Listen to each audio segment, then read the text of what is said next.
Wafa Assurance vous présente Automoto.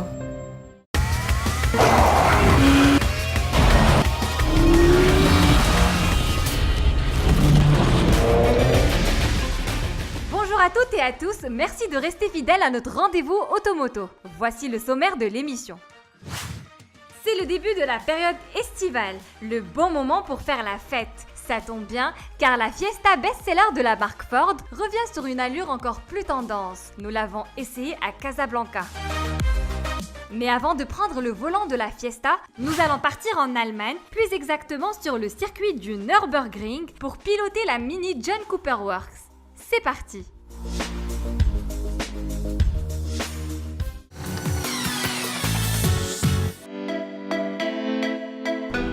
Racée, la légendaire petite anglaise recèle d'énormes capacités d'adaptation. Outre la flexibilité de ses formes pouvant prendre l'allure d'un roadster,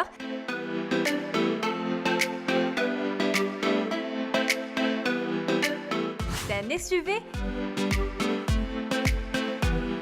et même d'un break, son architecture mécanique offre d'excellentes attitudes à l'amélioration, à l'instar des versions flanquées du logo John Cooper Works.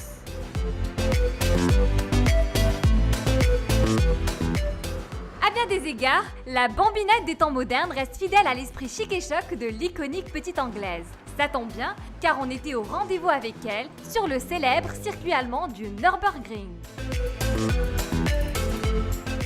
La Mini Hatch standard ne manque pas de caractère, mais la Mini John Cooper Works exhibe une ligne encore plus délurée à coups d'appendices aérodynamiques intégrés un peu partout sur la carrosserie.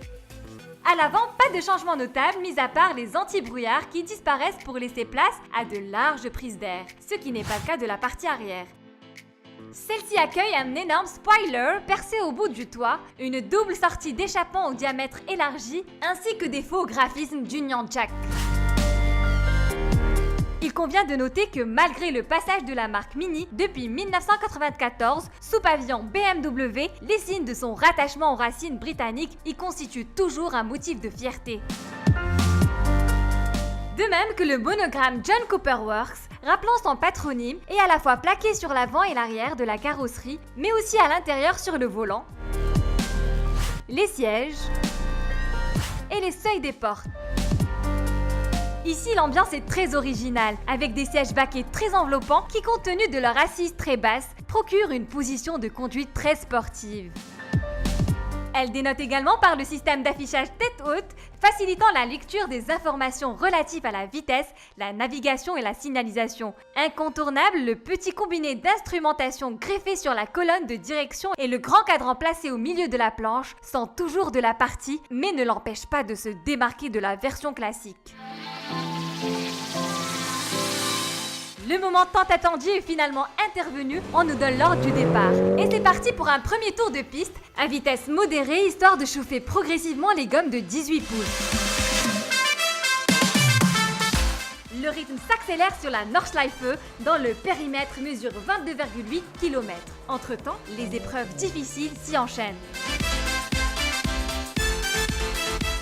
Avec son gabarit lilliputien, soit 3,87 mètres de long pour 1,73 mètres de large, combiné au poids plume de seulement 1,3 tonnes, la John Cooper Works fait preuve d'une agilité déconcertante. Entre les trois modes de conduite proposés, Green, Confort et Sport, on active sans hésitation le mode Sport. Et bien sûr, la magie opère immédiatement.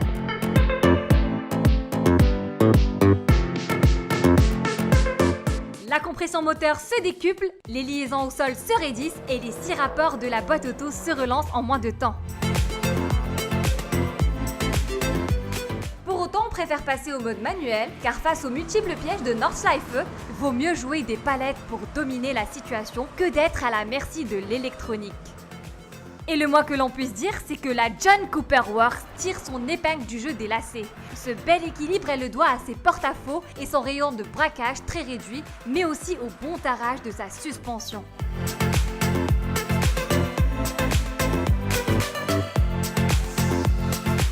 Point d'orgue de épreuve consistait à attaquer la dernière ligne droite à toute vapeur. Flottant comme sur un banc à coussins d'air, la bombinette anglaise croise à 200 km/h, sachant que sa vitesse maximale est de 246 km/h.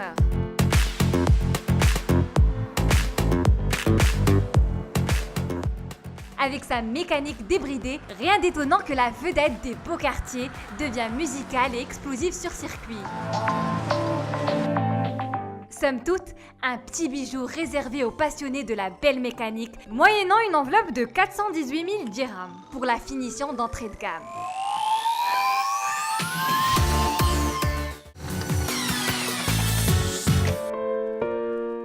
Rares sont les voitures qui ont réussi à enregistrer autant de succès commerciaux. Auréolée d'une notoriété en béton, la citadine américaine a été produite à 18 millions d'unités depuis son lancement en 1976. Inédite, cette 7e génération se veut encore plus séduisante, performante et écologiquement responsable. Il faut avouer que la marque à l'ovale bleu a consenti des investissements importants en matière de recherche et de développement pour doter sa citadine fétiche d'un arsenal technologique aussi innovant que futé pour donner du fil à retordre à ses éternelles rivales françaises Renault Clio, Peugeot 208, Citroën C3.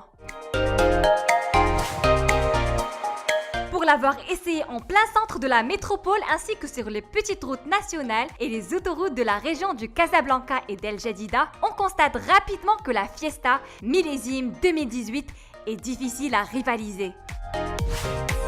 Pour améliorer l'espace et le confort à bord, la caisse gagne 7 cm de plus en longueur, ce qui procure à la vue du profil une allure plus élancée, encore plus fluide. Or, le design extérieur de cette nouvelle génération reconduit les principaux attributs stylistiques du modèle sortant tout en y intégrant certaines touches d'élégance et de modernité. Du coup, le design torturé du capot et de la grille de calandre laisse place à des lignes et des volumes plus épurés. L'environnement intérieur, inspiré de l'univers des smartphones et des tablettes, se veut plus intuitif et particulièrement centré sur l'utilisateur. La position de conduite est de son côté fort ergonomique, tandis que les matériaux souples aux touches s'étalent sur toute la partie supérieure de la planche. Celle-ci se distingue par le bon positionnement de l'écran central qui a permis de supprimer la moitié des boutons et commandes. Et bien sûr, la Fiesta est redevable au système multimédia connecté SIM 3, autorisant le contrôle du système audio, de la navigation et des smartphones connectés à travers la commande vocale. Sous le capot, elle propose une large gamme de motorisation, à commencer par le bloc diesel 1,5 TDCi développant une puissance de 85 chevaux. Dotée d'une boîte manuelle à 6 rapports, cette version que nous avons testée confirme plusieurs qualités techniques en matière de comportement routier, d'insonorisation et surtout de consommation. En essence, la nouvelle Fiesta est équipée du moteur 1 litre EcoBoost, disponible en version 100 chevaux, associé à la boîte automatique à 6 rapports. Haute sophistication, la Fiesta New Generation bénéficie d'une garde au sol rehaussée de 10 mm, ce qui permet au conducteur de mieux dominer la route sans pour autant affecter l'efficacité sur la route. L'adoption des butées de suspension hydraulique n'est pas étrangère à cette stabilité impeccable.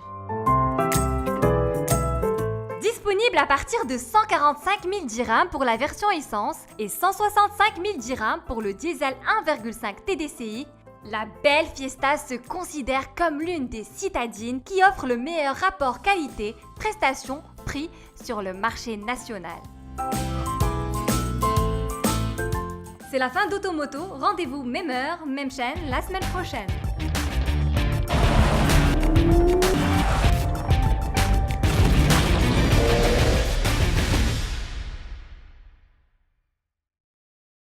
Automoto vous a été présenté par Wafa Assurance.